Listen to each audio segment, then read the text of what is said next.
Hello everyone, welcome to your weekly tech update, the show that explores the newest, coolest, and craziest side of tech available on the interwebs. I'm your VR boxing geek, Ray McNeil. Coming up on the program today, I am so excited for my review of the newest VR boxing game for the PlayStation VR.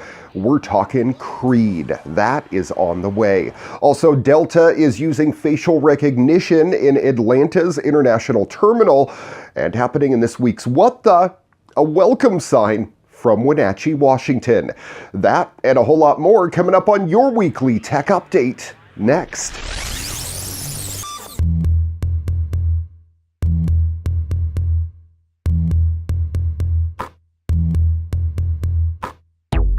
Hi everyone. Delta Airlines plans to launch what it's calling the nation's first biometric terminal by deploying facial recognition at multiple points in the international terminal at Hartsfield-Jackson.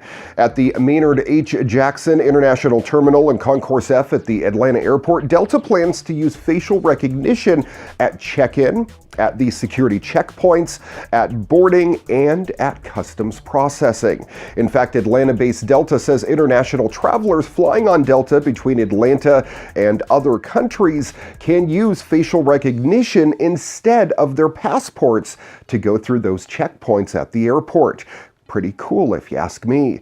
It's similar to what has been launched at other airports globally, including a biometric terminal opened last fall at Shanghai Airport. And Delta's deployment of facial recognition for international passengers in the international terminal doesn't actually change the process for those traveling on domestic flights or people flying on other airlines. An Australian teenager who had hacked Apple's systems over several months and downloaded sensitive data avoided a jail term recently. As the court heard, he was fascinated by the tech giant and found accessing its networks addictive. The now adult defendant, who was 16 at the time of the hacking, began accessing Apple's internal systems and copying data and authentication keys, a magistrate told a children's court. The company contacted the Federal Bureau of Investigation, and Australian police subsequently raided his home. The court said it was sustained, sophisticated, and a successful attack on the security of a major multinational corporation. No conviction was recorded against the teenager, who pled guilty to 2 charges, and he was given an 8-month probation order. The hacking took place over 2 periods, between June 2015 and November 2016, and in April of 2017. The teenager's lawyer had argued it began innocently as a result of his fascination with Apple and love of information technology. In an interview with the police, the defendant said part of the appeal was just being in the corporation pretending you were employees, and that accessing the networks had been addictive. Under Australian law, the names of other parties in the case and the precise location of the court also can't be disclosed to protect the defendant's identity. Apple said that customers' personal data wasn't compromised and that staff had discovered the unauthorized access, contained it, and reported it to law enforcement. The teenager exploited a virtual private network used by authorized people to connect remotely into Apple's internal systems. Helped by other youth, he later sent a computer script to the system which created a secure shell tunnel, a method of accessing systems and bypassing firewalls, enabling them to remove data more quickly. During the attacks, the teenager was able to access internal security policies and to save authentication keys. After being detected and blocked in November of 2016, the defendant and the second person succeeded in briefly regaining access to Apple's systems last year, according to the magistrate. A search of the teenager's home recovered 2 Apple MacBook laptops and a hard drive that contained a folder labeled Hacky Hack Hack Methods Exclude, which included 12 files on methods to infiltrate or bypass Apple's security.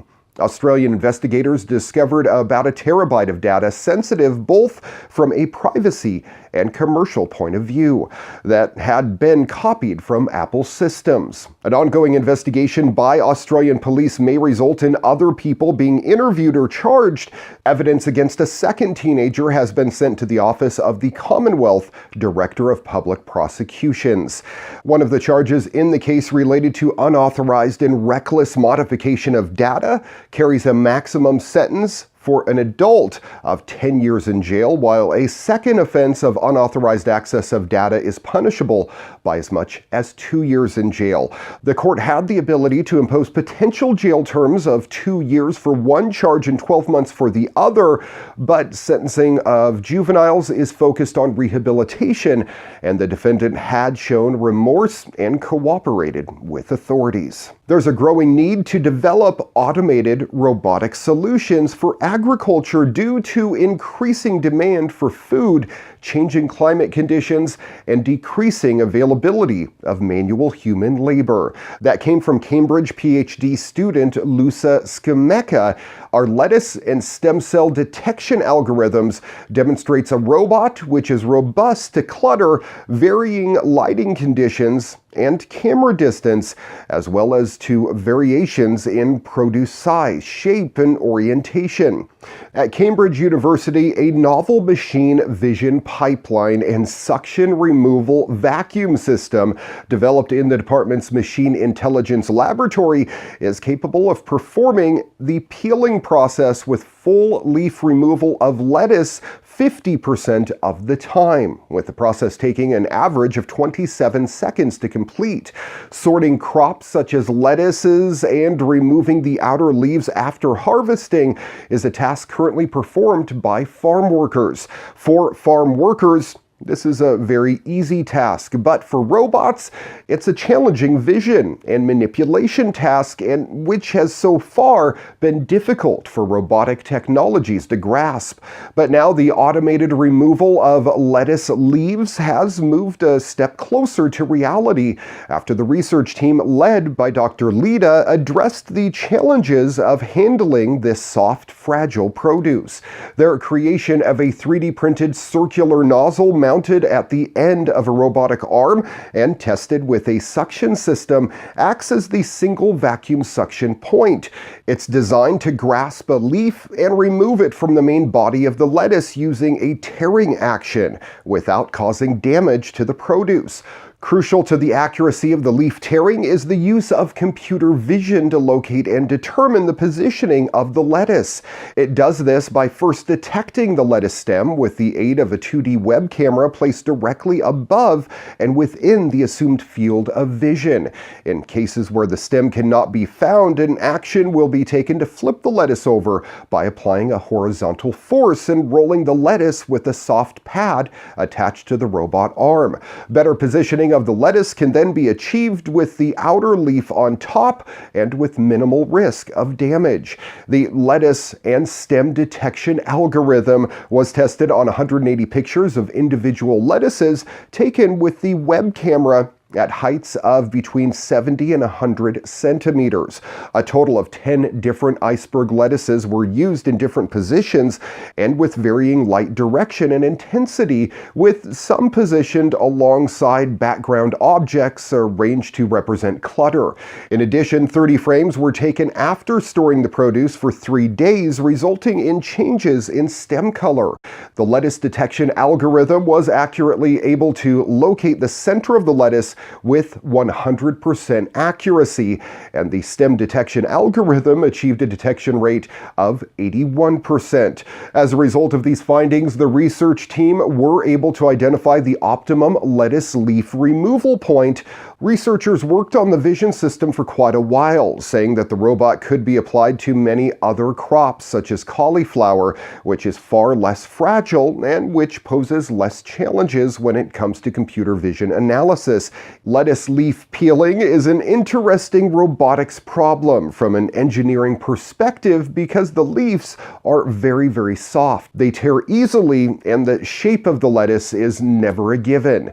The computer vision that has been developed, which lies at the heart of the lettuce peeling robot, can be applied to many other crops, such as cauliflower, where similar information would be required for the post-processing of the produce. However, further work is needed to integrate the 3 stages: vision detection, rolling system, and leaf tearing and removal, all into one singular robot. I'll let you know more as soon as we learn more, right here in your weekly Tech Update.